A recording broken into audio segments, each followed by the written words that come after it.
కేంద్రానికి మనం పంపించడం,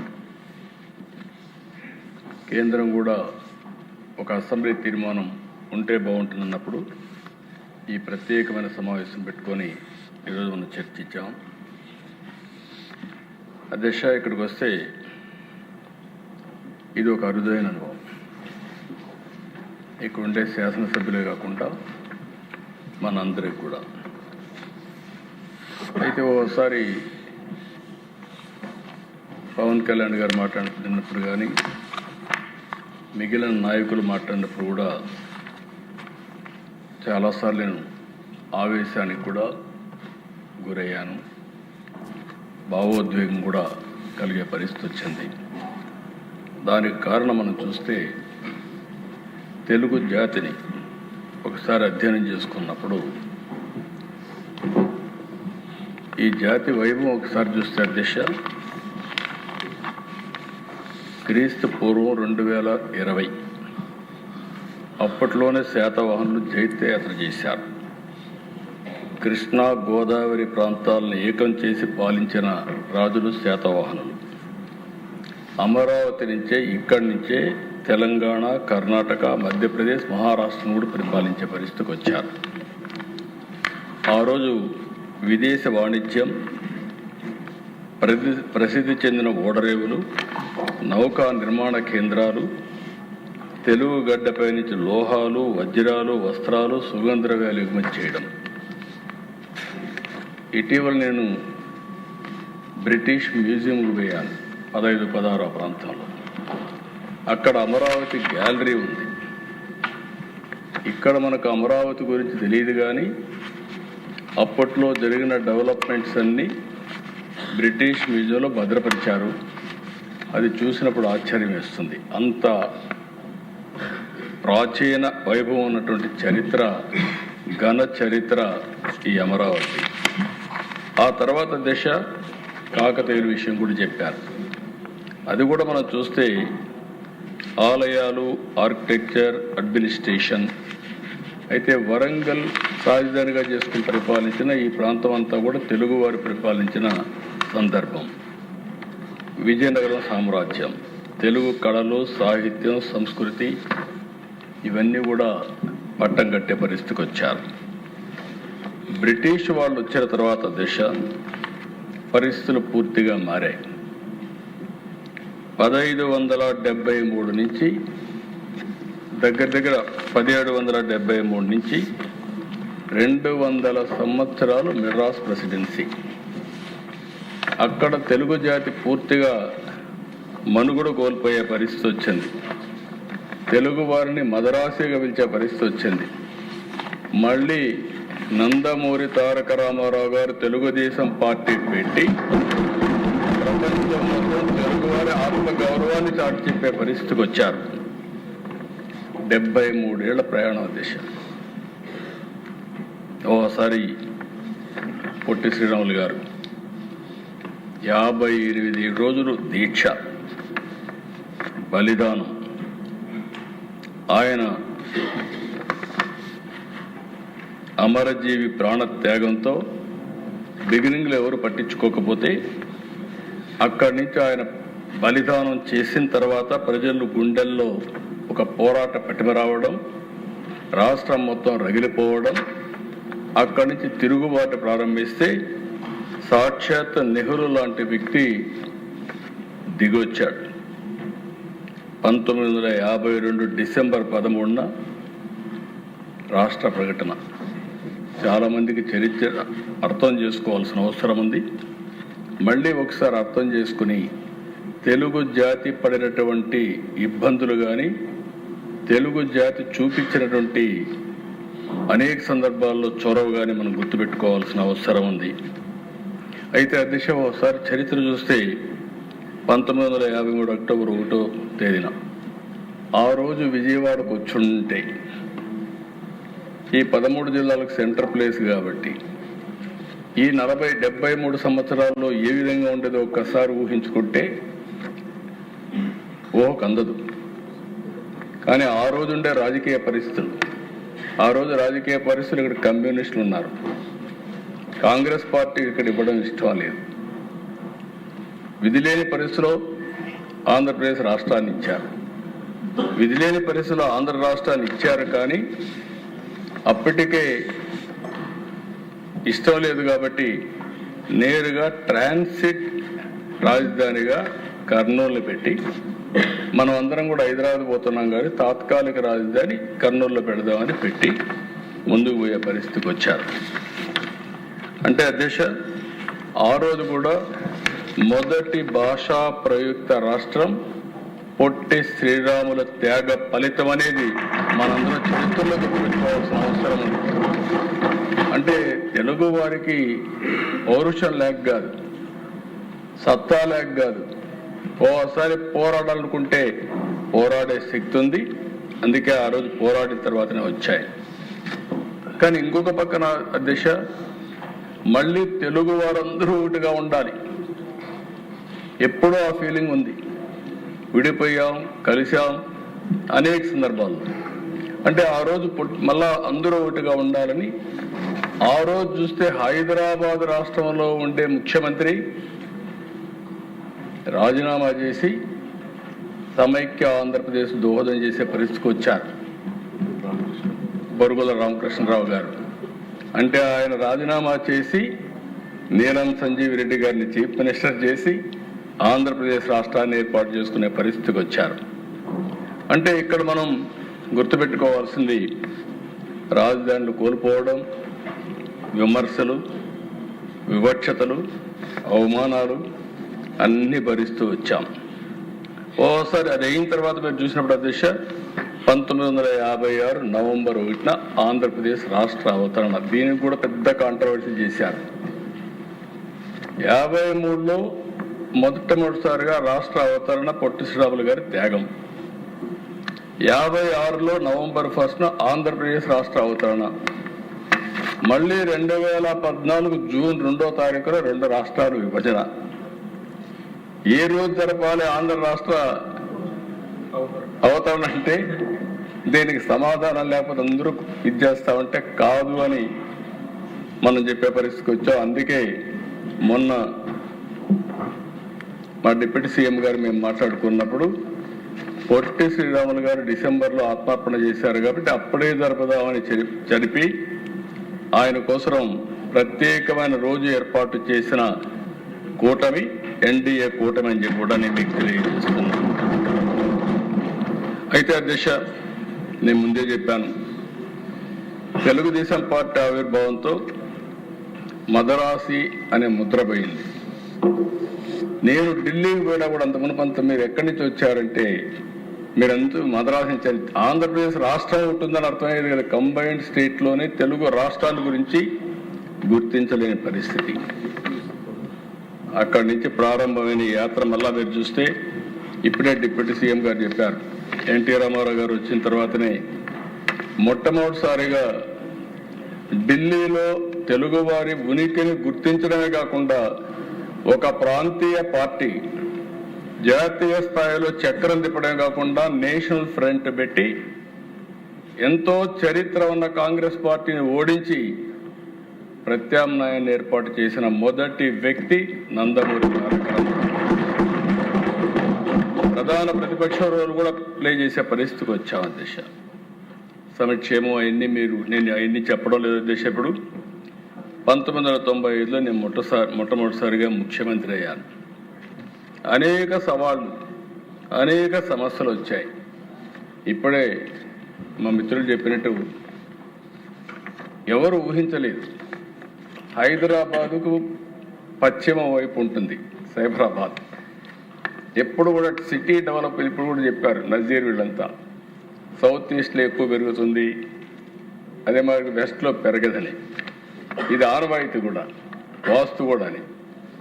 ఆ రోజు నేను ఆలోచించిన అక్కడ ల్యాండ్ ఎక్కువ ఉందనే ఉద్దేశంతో ఎన్నికపోతే అక్కడి నుంచి పవన్ కళ్యాణ్ గారు చెప్పినట్టు ఏమీ లేని ప్రాంతంలో ఎవరు ఊహించని రోజుల్లో ఐటీ వచ్చింది అధ్యక్ష. అప్పటికి మన అదృష్టం ఏంటంటే, హైదరాబాద్ అదృష్టం ఏంటంటే, హైదరాబాద్గా తెలుగువారి అదృష్టం.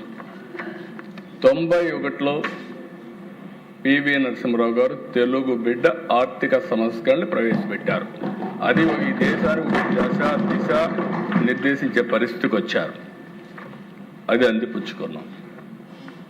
దానిపైన 2020 విజన్ డాక్యుమెంట్ తయారు చేశాం. ఇంటర్నెట్ రెవల్యూషన్ వచ్చింది. ఆ ఇంటర్నెట్ రెవల్యూషన్ అందిపుచ్చుకున్నాం. దాన్ని అందిపుచ్చుకొని ఫస్ట్ మూవర్ అడ్వాంటేజ్ తీసుకున్నాం. అది తీసుకుంటే దేశ ఈరోజు చాలా సంతోషం నాకు ఒకసారి అనిపిస్తుంది. చరిత్రలు ఎట్లుంటాయని ఇప్పుడే మీరందరూ కూడా చెప్పారు. చెప్పిన తర్వాత దేశ ఇప్పుడే ఒక ఫిగర్ తెప్పించాను. దేశ ఆ ఫిగర్ తెప్పిస్తే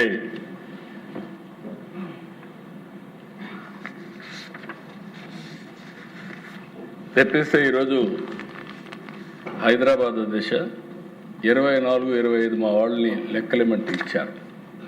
ఈ లెక్కలు చూసినప్పుడు Hyderabad state owns revenue receipts 1,40,771 కోట్లు. మొత్తం తెలంగాణ రాష్ట్రం. ఇందులో 75% హైదరాబాద్ నుంచి వస్తుందని, హైదరాబాద్ రీజన్ నుంచి. అంటే 1,05,000 కోట్ల రూపాయలు ఒక్క హైదరాబాద్ రీజన్ నుంచి తెలంగాణకు ఆదాయం.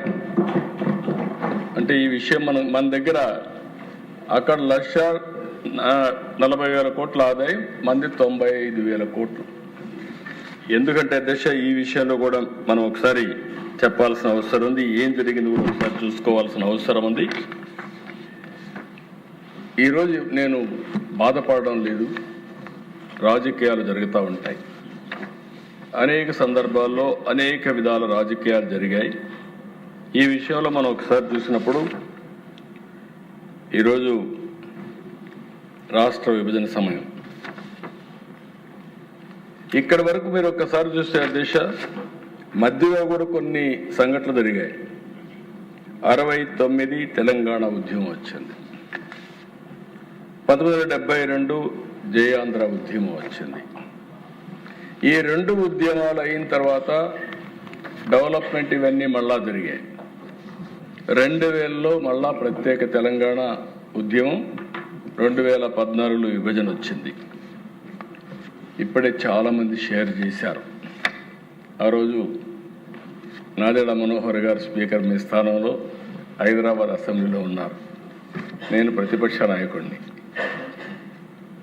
ఏ విధంగా పోరాడాము? అందరం పోరాడింది కూడా మీరు ఒకసారి అదే దిశ. నేను ఆ రోజు ఈరోజు ఒకటే చెప్పాను. ఆ రోజు హైదరాబాద్లో సైబరాబాద్ నగరాన్ని ఏర్పాటు చేశాం. తెలుగు జాతి కోసం చేశాం. నేను మొట్టమొదట ముఖ్యమంత్రి అవుతాన దిశ అమెరికాకి వెళ్ళాను. 14 రోజులు తిరిగాను. ఎండ్ టు ఎండ్ తిరిగాను. ఆల్ కార్పొరేట్ జైంట్స్ని కలిశాను. కలిసి బ్రిక్ బై బ్రిక్ హైదరాబాద్లో సైబరాబాద్లో అభివృద్ధి చేశాం. దేనికోసం అంటే తెలుగు జాతికి పూర్వ వైభవం రావాలి, అన్ని విధాలా బాగుండాలి, వ్యవసాయమే కాదు పారిశ్రామికవేత్తలు కావాలి, ఐటీని అందిపుచ్చుకోవాలని చెప్పి ఉద్దేశంతో చేశాం. ఫలితాలు వచ్చాయి. ఈరోజు గర్వంగా చెప్పగలుగుతున్నా, ఆ రోజు వేసిన ఫౌండేషన్ వల్ల హైదరాబాద్ మోస్ట్ లివబుల్ సిటీగా తయారైంది. ఆ రోజు చేసిన పనుల వల్ల Telangana highest per capital income in the country. తర్వాత వచ్చిన ఏ స్టేట్ కాదు దిశ. ఆ రోజు విభజనప్పుడు నేను ఒకటే అడిగాను, సమన్యాయం చేయండి అని అడిగాను. రెండు ప్రాంతాలని గౌరవించమని అడిగాను. అన్ని ప్రయత్నాలు చేశాం.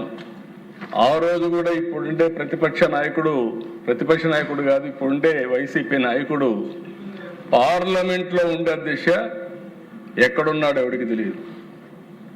ఎక్కడ ఆ కెమెరాలకు కూడా తక్కువ తప్పించుకొని తిరిగే పరిస్థితికి వచ్చారు. అంటే కనీసం దానిపైన ఒక స్టాండ్ చెప్పలేని వ్యక్తి అని చెప్పి నేను మీ అందరికీ విజ్ఞప్తి చేస్తున్నా. అక్కడి నుంచి మళ్ళీ మనం రోడ్డు మీదకి వచ్చాం.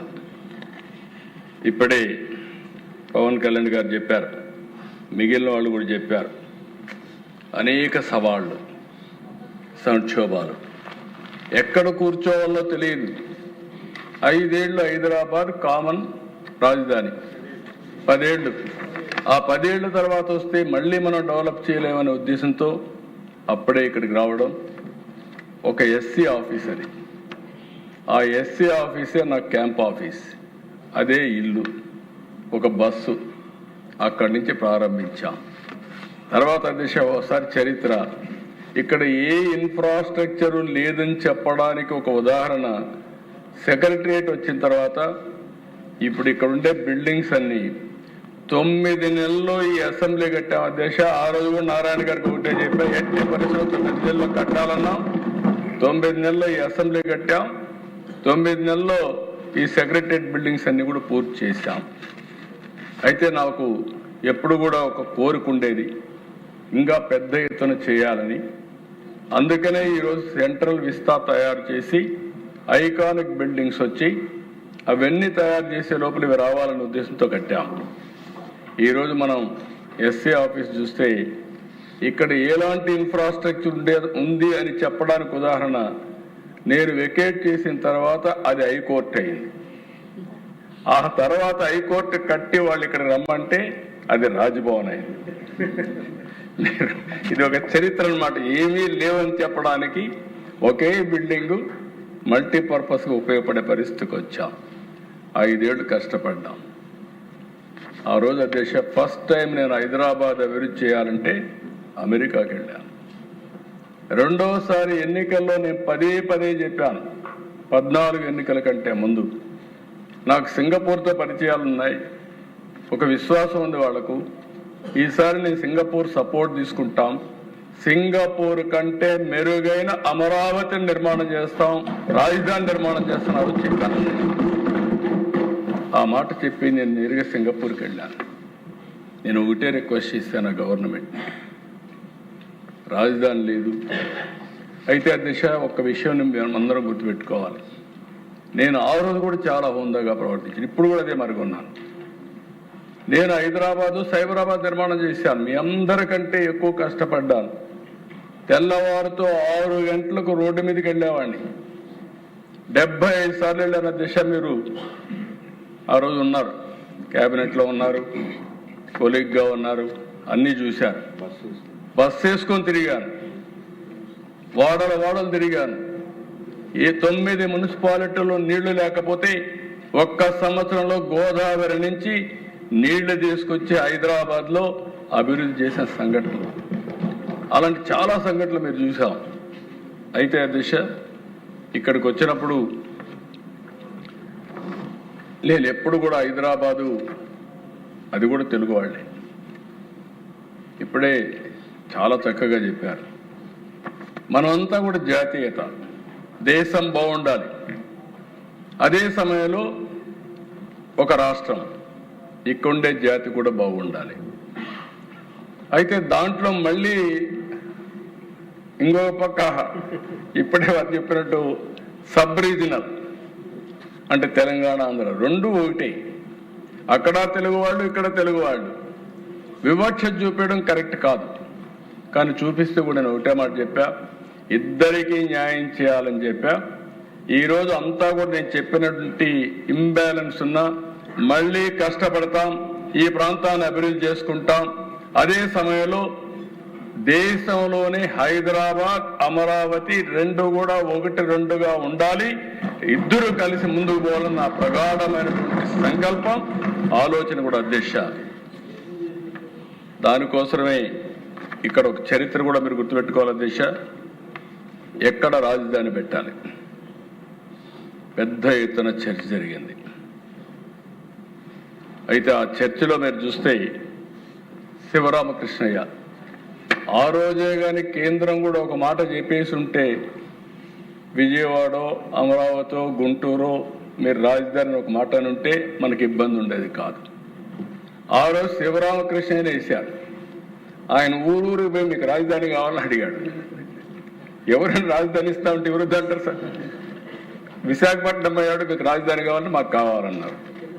తిరుపతి పోయాడు రాజధాని, కర్నూలు పోయాడు అడిగాడు, ఎవరు శ్రీకాకుళం కూడా వెళ్ళాడు. అన్ని దిక్కలు అడిగే కొందుకు అందరూ కూడా మాకు కావాలన్నారు.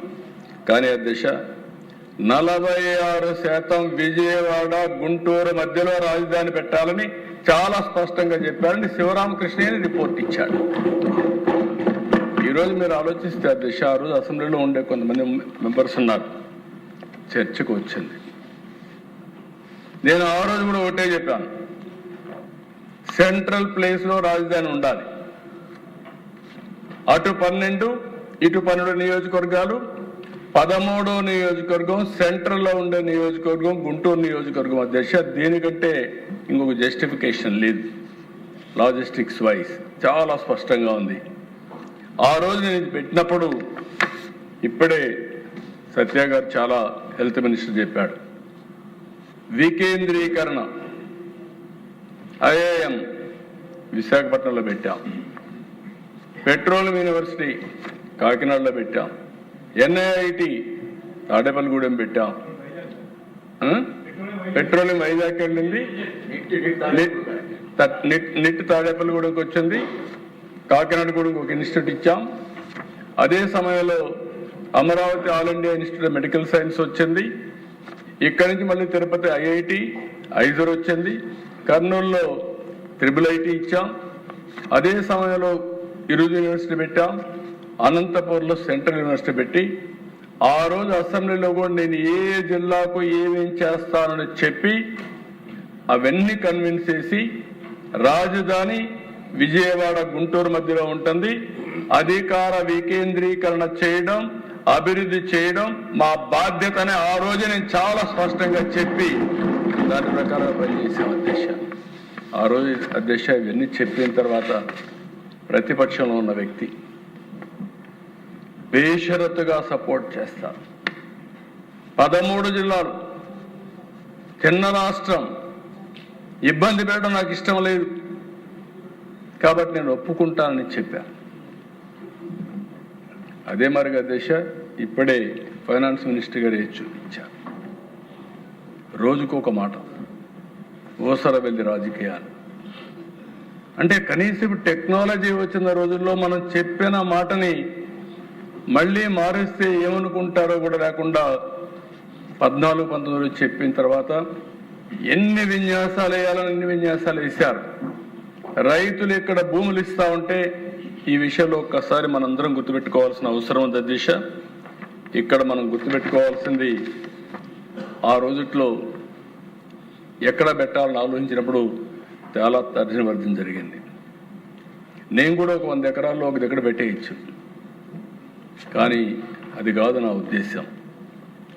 ఈరోజు తెలంగాణకు హైదరాబాద్ ఉంది, కర్ణాటకకు బెంగళూరు ఉంది, చెన్నైకి తమిళనాడుకి చెన్నై ఉంది. ఆ రాజధానుల వల్ల ఆ ప్రాంతంలో ఆర్థిక వనరులు సమకూరుతున్నాయి, ఉపాధి అవకాశాలు వస్తున్నాయి. ఇవన్నీ చూసిన తర్వాత తెలుగు వాళ్ళకు కూడా అన్యాయం జరగకూడదు, మనకంటూ ఒక రాజధాని కావాలని ఆలోచించినప్పుడు ఏ ప్రాంతంలో బాగుంటుంది, ఇక్కడ బాగుంటుందని ఆలోచించి ఒక డబ్బులు లేవు, పెట్టుబడులు పెట్టలేము, ఏం చేయాలని ఆలోచిస్తే అందరితో మాట్లాడి వచ్చిన ఆలోచన ల్యాండ్ పూలింగ్ ఆలోచన.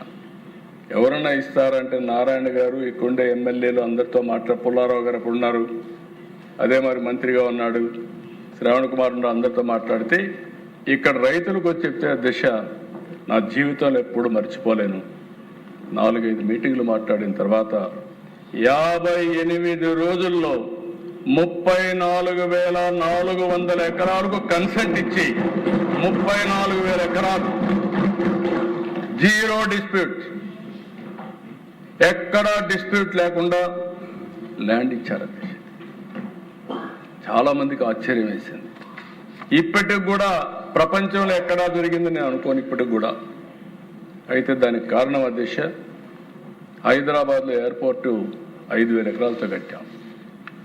అక్కడ కూడా ఏమి డిస్ప్యూట్ లేదు. నేను ఒకే మాట చెప్పాను ఆ రోజు హైదరాబాద్లో, మీరు ల్యాండ్ ఇవ్వండి, లిబరల్గా కాంపన్సేషన్ ఇస్తాం, మీరు పక్కన కొనుక్కోండి, ఇక్కడ ఎయిర్పోర్ట్ వస్తుంది, మీరు అభివృద్ధి అవుతారంటే నమ్మకంతో ఇచ్చారు.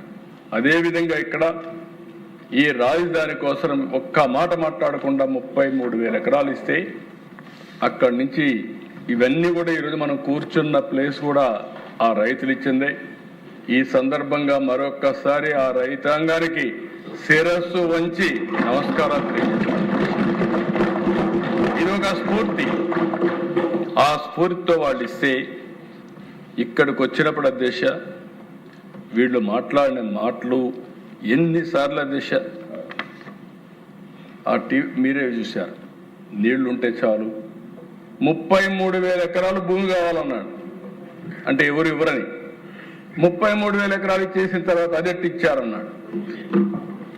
అక్కడి నుంచి మళ్ళీ విచిత్రమైన వ్యక్తి అధ్యక్ష కొంతమంది మాట్లాడారు. కానీ ఎలాంటి వ్యక్తి అంటే అలాంటి ఇక్కడ చెరుకు తోటల్లో ఆ రోజుల్లోనే అగ్గిపెట్టే పరిస్థితి వచ్చారు, నిప్పు పెట్టే పరిస్థితికి వచ్చారు. వరల్డ్ బ్యాంక్ లెటర్ల మీద లెటర్లు రాశారు, డబ్బులు ఇవ్వద్దని, సహకరించొద్దని. అంటే ఎన్ని విధ్వంసాలు చేయాలనో అన్ని విధ్వంసాలు చేసే పరిస్థితికి వచ్చారు. కానీ ఆ రోజు కూడా అధ్యక్ష నాకు ఒకసారి అనిపిస్తుంది, ఈ ప్రాంతంలో రాజధాని పెట్టాలన్నప్పుడు ప్రధానమంత్రి గారు వస్తారన్నప్పుడు ప్రతి గ్రామంలో దేవాలయాల్లో పూజలు చేసి అక్కడ పవిత్రమైన మట్టిని పవిత్రమైన జలాల్ని పూజ చేసి దేవాలయాల్లో మసీదుల్లో లేకపోతే చర్చల్లో అన్ని ప్రాంతాల్లో స్వర్ణ దేవాలయాలు కూడా పూజలు చేసి ఆ పవిత్రమైన మట్టిని నీళ్ళని ఇక్కడ తీసుకొచ్చి ఈ ప్రాంతాన్ని పునీతం చేశాం. ప్రధానమంత్రి గారు కూడా ఆ రోజు ఇప్పుడు కూడా జ్ఞాపకం దిశ ఆయన చెప్పిన మాట, నేను ఈరోజు ఏదైతే పక్కనుండే రివర్ యమునా నదీ తీరానుండే పవిత్రమైన జలాల్ని అదే మరి పార్లమెంటు దగ్గరుండే మట్టిని తీసుకొస్తున్నా. ఇది పార్లమెంటు దగ్గర మట్టిని తీసుకొచ్చారంటే పార్లమెంటు సాక్షిగా అమరావతిని అభివృద్ధి చేసే బాధ్యత పార్లమెంట్ తీసుకుంటుంది, కేంద్ర ప్రభుత్వం తీసుకుంటుందని ఆ రోజే ప్రధానమంత్రి గారు చెప్పారు. అదే భరోసా అని చెప్పి కూడా నేను మీకు తెలియజేస్తున్నాను అధ్యక్ష. అలాంటిది ఈరోజు మనం చూస్తే అధ్యక్ష ఇన్ని జరిగితే 2000 ఈ ప్రాంతంలో మనం చూసినప్పుడు రైతులు ఇచ్చింది కేవలం భూములు కాదు అధ్యక్ష, 5 కోట్ల ప్రజలకు భవిష్యత్తు ఇచ్చారు అధ్యక్ష. ప్రోగ్రెస్ లో పార్ట్నర్స్ అయ్యారు అధ్యక్ష. 217 చదరపు కిలోమీటర్ పరిధిలో రాజధాని నగరం, 16.9 చదరపు కిలోమీటర్ పరిధిలో కోర్ క్యాపిటల్. ఏపీసీఆర్డీఏ చట్టం 2014-30 అమలు చేశాం. ఇంకొక పక్కన మీరు ఒకసారి చూస్తే అధ్యక్ష, ఆ రోజు చెప్పాను ఈ రోజు చెప్తున్నా, అమరావతి ఇది సెల్ఫ్ సస్టైనబుల్ ప్రాజెక్ట్. ఈ ప్రాజెక్టుకి రాష్ట్రంలో ఎక్కడా ఒకప్పుడు హైదరాబాద్లో ప్రైవేట్ భూమి ఉంది, కానీ గవర్నమెంట్ భూమి ఉండేది. గవర్నమెంట్ భూమి తీసుకొని డెవలప్ చేశాం, దానివల్ల ప్రైవేట్ భూములు కూడా విలువ పెరిగింది, ముందుకు పోయే పరిస్థితికి వచ్చారు. ఇక్కడికి వస్తాను అధ్యక్ష, ఇక్కడ భూమి లేదు కాబట్టి రైతుల ముందుకు వచ్చారు, వాళ్ళ ఉదారతతో వచ్చారు. దీనిపైన ల్యాండ్ మానిటైజేషన్కి పోతున్నాం, కొంత ల్యాండ్ తిరిగి వాళ్ళకి డెవలప్ చేసి ఇస్తాం, కొంత భూమి రిజర్వ్ ఉంది, ఇది కూడా అమ్ముకుంటాం. నేను ముందే చెప్పినట్టు అధ్యక్ష, మీరు ఒకసారి చూస్తే ఇన్కమ్ మీరు చూశారు. ఏం జరుగుతుంది ఒక రాజధాని వల్ల అని మాట్లాడే వ్యక్తులకి ఈరోజు హైదరాబాద్ కాంట్రిబ్యూషన్ 1,05,000 రూపాయలు సంవత్సరానికి ప్రజల అభివృద్ధి కోసం వచ్చే ఆదాయం ఒక్క హైదరాబాద్ వల్ల 1,00,000 కోట్ల రూపాయలు వస్తుంది సంవత్సరానికి. ఈ విషయం తెలియని వాళ్ళు ఏదంటే అది మాట్లాడే పరిస్థితికి వస్తున్నారు. రేపు రాబోయే రోజుల్లో ఇప్పుడు ప్రభుత్వానికి ఆదాయం వస్తుంది, భూమిని మానిటైజ్ చేస్తే తిరిగి ఆ డబ్బులు కడతాం. మనం కన్స్ట్రక్షన్ చేసే సమయంలోనే ఆదాయం వస్తుంది ట్యాక్సెస్ ద్వారా, అది కూడా రాష్ట్ర ఆదాయాన్ని పెంచే పరిస్థితికి వస్తుంది. రెండోది ఉపాధి అవకాశాలు వస్తాయి. ప్రజల ఆస్పిరేషన్స్ ని ఫుల్ఫిల్ చేసే కేంద్రంగా అమరావతి ఉంటుంది. నాకు అమరావతి అంటే అధ్యక్ష ఒక్క విషయం మనం గుర్తుపెట్టుకోవాల్సిన అవసరం ఉంది. ఇలాంటి అమరావతిని మనం అభివృద్ధి చేస్తా ఉంటే 2019 తెలుగు జాతి మళ్ళీ ఎన్ని ఛాలెంజెస్ ఉంటాయంటే అన్ని ఛాలెంజెస్ అధికారంలోకి వచ్చాడు. మళ్ళీ దురదృష్టం వెంటాడింది, రాజధాని పైన చీకట్లు. ఒక్క ఛాన్స్ ఇవ్వడంతో 30 ఏళ్ళు వెనక్కెళ్ళిపోయే పరిస్థితికి వచ్చాం. ప్రజావేదిక కూల్చడంతో ప్రారంభమైంది విధ్వంస పాలన. ఒక్క మాటగా దిశ, వేశ్యల రాజధాని, శ్మశానం, ఎడారి, ముంపు ప్రాంతం, విషాన్ని జమ్మారు, విద్వేషాన్ని చేశారు. కడాన 2019 డిసెంబర్ 17న 3 రాజధానుల ప్రకటన. అంతా గందరగోళం.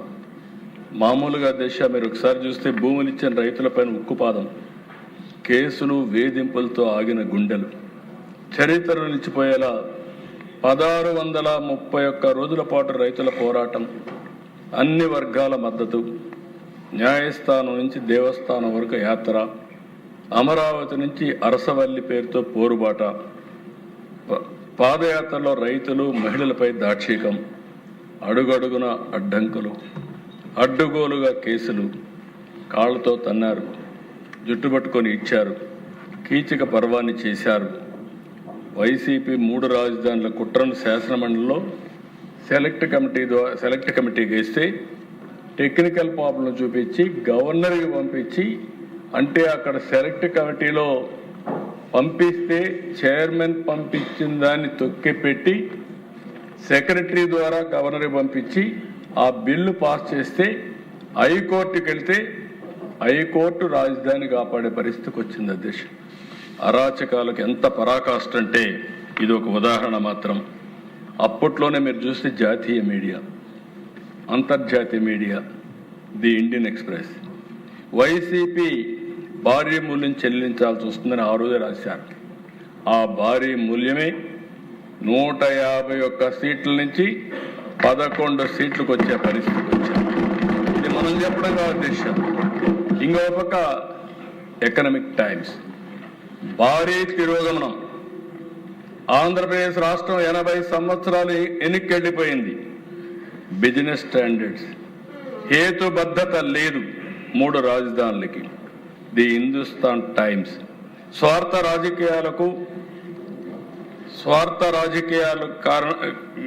రాజకీయ కారణాలు భవిష్యత్తుకు నాశనం చేస్తాయని చెప్పారు. బ్లూంబర్గ్ అమెరికా నుంచి వాళ్ళు రాసినప్పుడు ఇంకా పెట్టుబడులు రావు, పెట్టుబడులు ఉండేటివి పోతాయంటే అదేవిధంగా మొత్తం పోయే పరిస్థితి వచ్చింది. ది హిందుస్థాన్ బిజినెస్ లైన్ 3 రాజధానుల నిర్ణయం వల్ల ఇది మళ్ళీ ఒక తుగ్లక్ నిర్ణయం, ప్రపంచంలో ఎక్కడా లేదని రాసే పరిస్థితికి వచ్చారు. సిపిఐ, సిపిఎం, జనసేన, బీజేపీ, కడకు కాంగ్రెస్ కూడా అందరూ అమరావతిని యాక్సెప్ట్ చేశారు. ఓసర వెళ్లి రాజకీయాలు చేసి 3 ఆటలు ఆడిన పార్టీ వైఎస్ఆర్ కాంగ్రెస్ పార్టీ. ఆంధ్ర రాష్ట్రానికి ద్రోహం చేసిన పార్టీ వైఎస్ఆర్ కాంగ్రెస్ పార్టీ అని చెప్పి నేను తెలియజేస్తున్నా. అంతటితో ఆగలేదు దిశ. 2024 పవన్ కళ్యాణ్ గారిని మనస్ఫూర్తిగా అభినందిస్తున్నా. మొట్టమొదటిసారిగా 2014 నా జ్ఞాపకం, బీజేపీతో అలయన్స్ పెట్టుకున్నాం. అలయన్స్ పెట్టి ఎన్నికలకు పోతున్నాం. ఎన్నికలు పోయే సమయంలో ఒకసారి పవన్ కళ్యాణ్ గారు కలిసి రిక్వెస్ట్ చేయాలి. నేను ఇంటికి వెళ్ళాను, వారికి జ్ఞాపకం ఉంటుంది. ఇంటికి వచ్చాను. ఇంటికి వచ్చినప్పుడు నేను మాట్లాడినప్పుడు అన్కండిషనల్గా నేను పోటీ చేయను, ఎన్డీఏ కూటమికి దేశ రాజకీయాల కోసం, దేశ భవిష్యత్తు కోసం, ఆంధ్రప్రదేశ్ భవిష్యత్తు కోసం నేను అన్కండిషనల్గా సపోర్ట్ చేస్తానని చెప్పి అన్కండిషనల్గా సపోర్ట్ చేశాను. అప్పుడు ఆంధ్రప్రదేశ్, తెలంగాణ 2 పోటీ చేశాం అధ్యక్ష. అదే మరిగా బీజేపీతో కూడా అందరం కలిసి పోటీ చేశాం. 2 దిక్కల్లా సపోర్ట్ చేశారు. అక్కడి నుంచి మళ్ళీ ఇవన్నీ చూసిన తర్వాత అందరం బాధితులమే ఉండేవాళ్ళం. డైరెక్ట్గా, ఇండైరెక్ట్గా అందరం బాధితులమే, అందరం కూడా సఫర్ అయ్యాం. అది చూసిన తర్వాత ప్రజల్లో ఒక ఆవేశం, బాధ వచ్చింది. రాష్ట్ర భవిష్యత్తును కాపాడుకోవాలని వచ్చారు. అప్పుడే నేను, ముందే పవన్ కళ్యాణ్ గారు మీ జైల్లో ఉన్నప్పుడు చెప్పారు, మేమందరం కలిసి పోటీ చేయాలని నిర్ణయించాం. చరిత్ర దశ, నేను చాలా ఎన్నికలు పోటీ చేశాను కానీ 194% స్ట్రైక్ రేట్తో 175కు 164 సీట్లు గెలిచిన ఏకైక ఎన్నిక 2014. ఇది 3 రాజధానులకు వ్యతిరేకంగా ఇచ్చారు, ప్రజా వ్యతిరేక కార్యక్రమాలకు వ్యతిరేకంగా ఇచ్చారు. మళ్ళీ మంచి రోజులు ప్రారంభమైనాయి. కేంద్రం ఇమ్మీడియట్గా 15,000 కోట్ల రూపాయలు శాంక్షన్ చేశారు. ఇప్పుడే పవన్ కళ్యాణ్ గారు చెప్పినట్టు డబ్బులు ఎట్లా మొబిలైజ్ చేయాలో అన్నీ కూడా మొబిలైజ్ చేశాం. మళ్ళీ 2025 మే 2న పనులు రీస్టార్ట్ చేశాం. నేను అనుకోవడం చరిత్రలో ఒక సిటీలో ఫౌండేషన్ వేసి పనులు రీస్టార్ట్ చేసింది ఏకైక ప్లేస్ అమరావతి అవుతుంది ప్రధానమంత్రి గారికి. ఇంతవరకు ఎక్కడా జరగలేదు. మళ్ళీ నేను ఒకటి హామీ ఇస్తున్నాను అధ్యక్ష, 2028 పనులన్నీ పూర్తి చేసి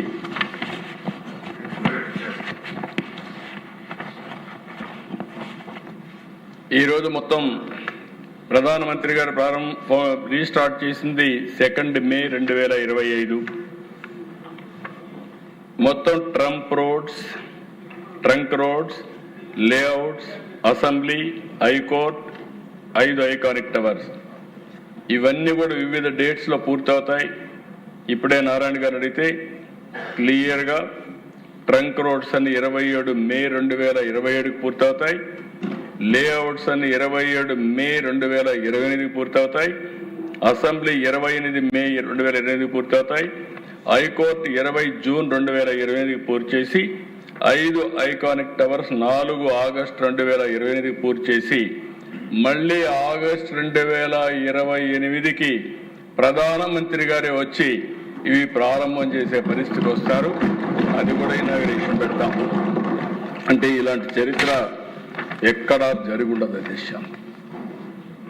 ఫౌండేషన్ వేయడం, రీస్టార్ట్ చేయడం, మళ్ళీ ఇనాగరేట్ చేయడం. అందుకే అధ్యక్ష ఈరోజు మనందరం గుర్తుపెట్టుకోవాల్సింది 56,000 కోట్ల విలువైన 91 పనులు అవుతున్నాయి. రాత్రింబళ్ళు దగ్గర 30,000 మంది పనిచేస్తున్నారు. అయితే అధ్యక్ష ఈ రోజైనా మారుతారనుకున్నాం. వైసీపీ ఇంకా బుద్ధి మారలేదు. అవే కుట్రలు, అవే కుతంత్రాలు. రాజ్యాంగంలో రాజధాని పదమే లేదంటారు.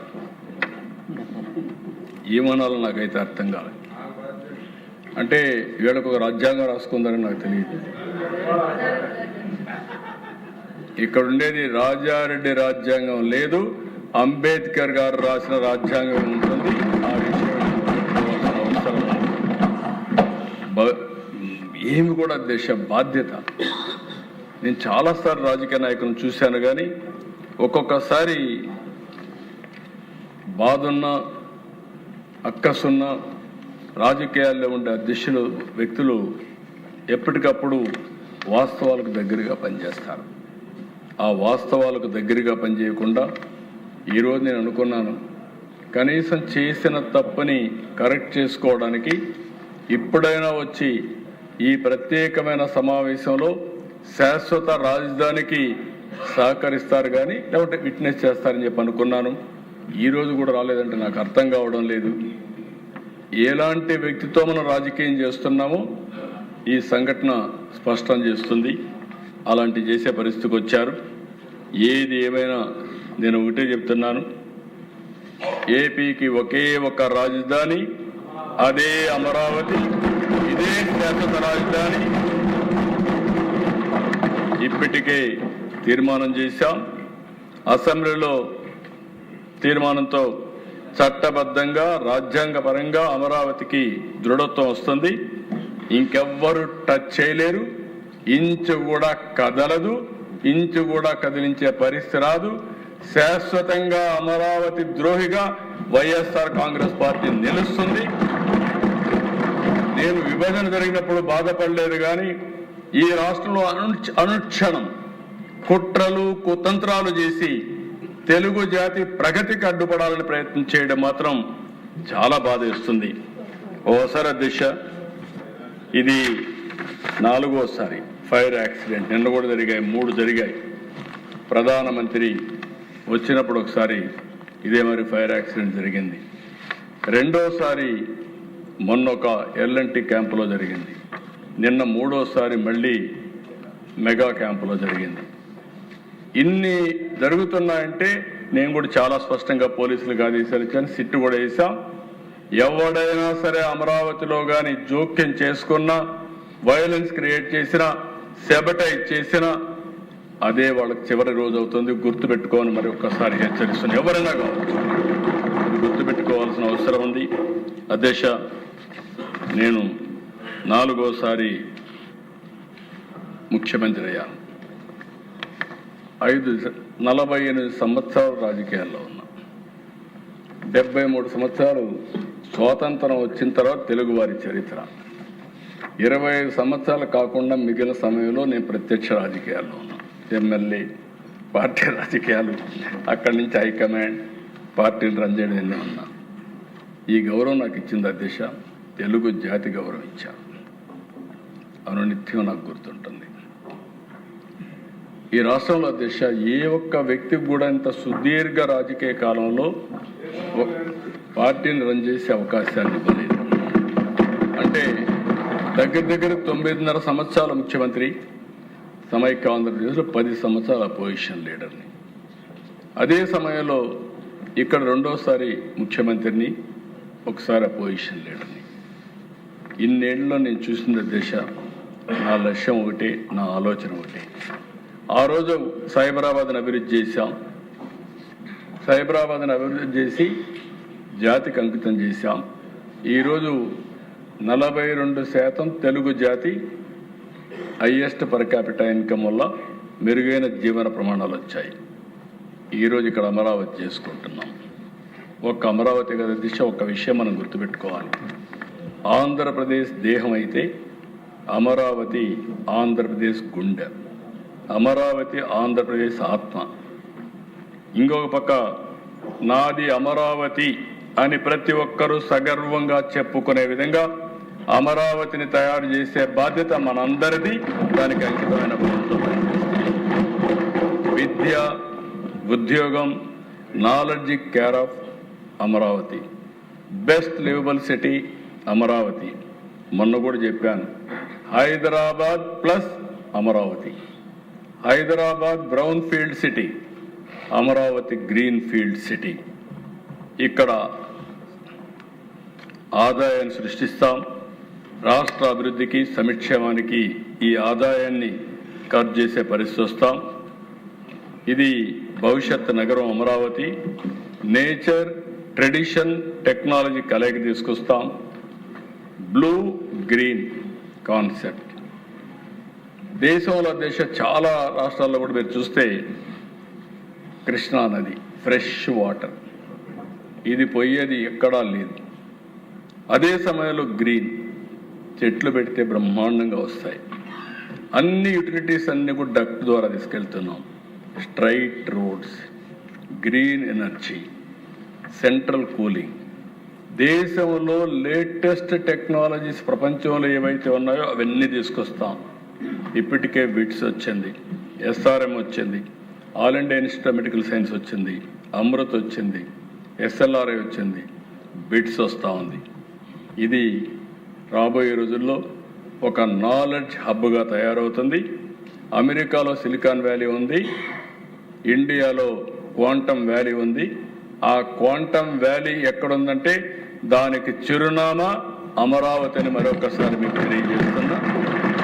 2025 నాటికి ఇవన్నీ చెప్పాను, పూర్తి చేస్తాం. ప్రపంచం మొత్తం ప్రధానమంత్రి గారితో ఇనాగరేట్ చేస్తాం. దేశంలో ఇప్పుడు ఉండే నగరాలన్నీ ఒకప్పుడు కట్టిన నగరాలు. హైదరాబాద్ ఇటీవల కాలంలో కట్టిన నగరం, అమరావతి ఫ్యూచర్ నగరం, భవిష్యత్ నగరం, వరల్డ్ బెస్ట్ నగరంగా తయారు చేసి ఈ జాతికి అంకితం చేసి దేశమే గర్వపడే విధంగా అమరావతిని తయారు చేసే బాధ్యత మనం తీసుకుంటాం. ఒకే రాజధాని, అభివృద్ధి మాత్రం అన్ని ప్రాంతాలు. గడిచిన కాలంలో 3 ముక్కలాట ఆడారు, రాష్ట్రాన్ని భ్రష్టు పట్టించారు. ఈరోజు స్పష్టంగా నేను హామీ ఇస్తున్నా, 3 రీజియన్లుగా అభివృద్ధి చేస్తాం. Visakhapatnam region, Amaravati region, Tirupati region వస్తాయి. ఈ 3 కూడా మెగా సిటీలు డెవలప్ చేస్తాం. అన్ని ప్రాంతాలు అభివృద్ధి చేస్తాం. ఇప్పటికే మెగా ప్రాజెక్టులు వచ్చాయి. విశాఖ గూగుల్ ఎవ్వరు ఊహించలేదు. $15 బిలియన్, 1 గిగావాట్ కెపాసిటీతో డేటా సెంటర్ వచ్చింది. ఏఐ వస్తుంది. ఏప్రిల్లో ఫౌండేషన్ వేస్తున్నాం. 3 సంవత్సరాల్లో ఫేజ్ 1 పూర్తి చేసి విశాఖపట్నానికి అంకితం చేసే జాతికి అంకితం చేస్తాం. నిన్నే Anakapalli RCR Mittal Nissan steel city, ఇది ప్లాంట్ కాదు, ఒక సిటీని నిర్మాణం చేస్తున్నాం. అక్కడ ప్రజలకి మనస్ఫూర్తిగా నమస్కారాలు తెలియజేస్తున్నా. మేము ఒక ప్లాంట్ వస్తుందంటే ఆ ప్లాంట్కు పూర్తిగా సహకరించి ల్యాండ్ ఇచ్చిన రైతుల వల్ల అనేది సాధ్యమైంది. ఆ రైతాంగానికి మనస్ఫూర్తిగా అభినందనలు, ధన్యవాదాలు తెలియజేస్తున్నాం. ఇంకొక పక్కన దిశ, ఈరోజు రామాయంపట్నం BPCL వస్తుంది, అది కూడా తొందరలో ఫౌండేషన్ ఇస్తాం. కాకినాడ గ్రీన్ అమోనియా ప్లాంట్ వస్తుంది. Amaravati quantum valley, Polavaram, Amaravati, Visakha steel plant కేంద్రం సహాయం చేసింది. మనస్ఫూర్తిగా అభినందిస్తున్నా. మొన్నటి వరకు విశాఖపట్నం స్టీల్ ప్లాంట్ ఏమవుతుందో దిక్కుదిలిన పరిస్థితి నుంచి ఈరోజు లాభాల బాటలో నిలబెట్టే బాధ్యత ఈ ప్రభుత్వం తీసుకున్నాం. దాన్ని కూడా ముందుకు తీసుకెళ్తాం. పోలవరం నిన్న కూడా రివ్యూ చేశాను. కేంద్ర సెక్రటరీ వచ్చాడు, కాంతారావు వస్తే ఆయన గట్టిగా చెప్పాం. మొత్తం స్ట్రీమ్ లైన్ చేసి డబ్బుల కొరత లేదు. రెండవది, మనకు రాబోయే సంవత్సరం గోదావరి పుష్కరాలు వస్తాయి. గోదావరి పుష్కరాల కంటే ముందు పోలవరాన్ని పూర్తి చేసి జాతికి అంకితం చేసే బాధ్యత తీసుకుంటాం. అది కూడా పూర్తి చేస్తాం. ఉత్తరాంధ్రకు మెగా పరిశ్రమలు తీసుకొస్తాం. రాయలసీమలో సాగునీరు, పరిశ్రమలు, హార్టికల్చర్ తీసుకొస్తాం. నేను మీరు శాశ్వతం కాదు, మనందరం గుర్తుపెట్టుకోవాలి. మనం చేసిన మంచి, మనం చేసిన అభివృద్ధి శాశ్వతం. మనకి ఎప్పటికీ అది గుర్తుండాల్సిన అవసరం ఉంది. అందుకే ఈరోజు చెప్తున్నాను అధ్యక్ష, ఈ తీర్మానం పెట్టినప్పుడు మీ అందరినీ రిక్వెస్ట్ చేస్తున్నా. అమరావతి అజేయం, అమరావతి అద్భుతం, అమరావతితోనే తెలుగు వైభవం. జై తెలుగు తల్లి, జై భారత్, జై హింద్.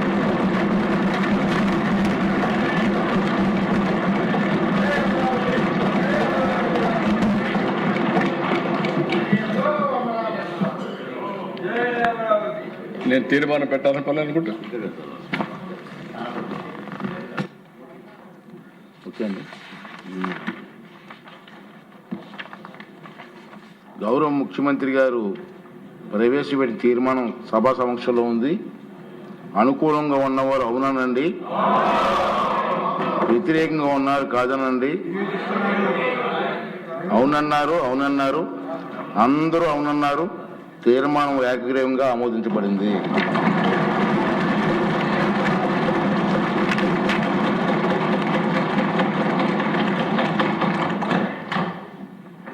చిన్న ప్రకటన అండి.